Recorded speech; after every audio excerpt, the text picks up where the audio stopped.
ঢাকা অবস্থিত দেশের প্রথম আন্তর্জাতিক বিমানবন্দরের নাম পরিবর্তন করে অতীতের ন্যায় যে আন্তর্জাতিক বিমানবন্দর করার সিদ্ধান্ত এখনো গৃহীত হয়নি। নির্বাচন ইশতেহার অনুযায়ী সরকার বিভিন্ন জনবান্ধব কর্মসূচি বাস্তবায়নে মনোনিবেশ করেছেন। ভবিষ্যতে আলাপ আলোচনা ক্রমে বিমানবন্দরের নাম পরিবর্তনের সিদ্ধান্ত নেওয়া হতে পারে। তারকা চিহ্নিত প্রশ্ন 92, মাননীয় সদস্য সরওয়ার জামান নিজাম, চট্টগ্রাম 13। বিসমিল্লাহির রহমানির রহিম। মাননীয় স্পিকার, আপনাকে ধন্যবাদ। মাননীয় স্পিকার, আমার তারকা চিহ্নিত প্রশ্ন 92 এই মহান সংসদে উত্থাপন করিলাম। ধন্যবাদ। মিস আফরোজা খানম রীতা, মাননীয় মন্ত্রী। মাননীয় স্পিকার, আপনাকে ধন্যবাদ। মাননীয় স্পিকার, আমি প্রথমবারের মতন জাতীয় সংসদের সদস্য হিসেবে উপস্থিত হতে পেরে আমার মাননীয় সংসদ নেতা জনাব তারেক রহমানের প্রতি কৃতজ্ঞতা জ্ঞাপন করছি। এখন আমি তারকা চিহ্নিত প্রশ্নের উত্তর দিচ্ছি। ঢাকা অবস্থিত দেশের প্রথম আন্তর্জাতিক বিমানবন্দরের নাম পরিবর্তন করে অতীতের ন্যায় যে আন্তর্জাতিক বিমানবন্দর করার সিদ্ধান্ত এখনো গৃহীত হয়নি।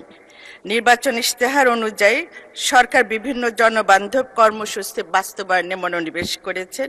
ভবিষ্যতে আলাপ আলোচনা ক্রমে বিমানবন্দরের নাম পরিবর্তনের সিদ্ধান্ত নেওয়া হতে পারে। ধন্যবাদ আপনাকে। জনাব সরওয়ার জামাল নিজাম একটি সম্পূরক প্রশ্ন করতে পারেন।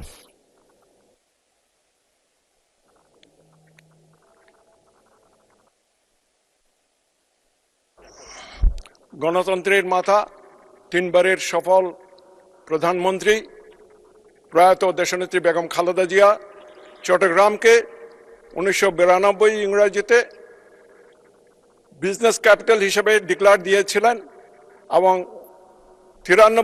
1993-তে সেটা নীতিগতভাবে গ্রহণ হয় এবং বিজনেস ক্যাপিটাল হিসাবে এই চট্টগ্রাম বিমানবন্দরে দেশি বিদেশি অনেক বিনিয়োগকারী ব্যবসায়ী আসে। অনেকেই তাদের প্রাইভেট জেট নিয়েও আসে, প্রাইভেট বিমান নিয়ে আসে।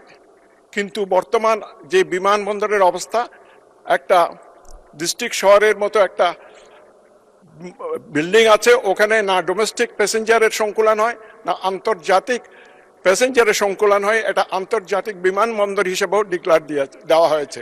কাজেই আমি মাননীয় মন্ত্রীর কাছে জানতে চাচ্ছি, আগামীতে এই বিমানবন্দরকে একটা আন্তর্জাতিক বিমানবন্দর হিসেবে নতুন কোনো এক বিল্ডিং হবে কিনা, নতুন কোনো টার্মিনাল হবে কিনা, সেটা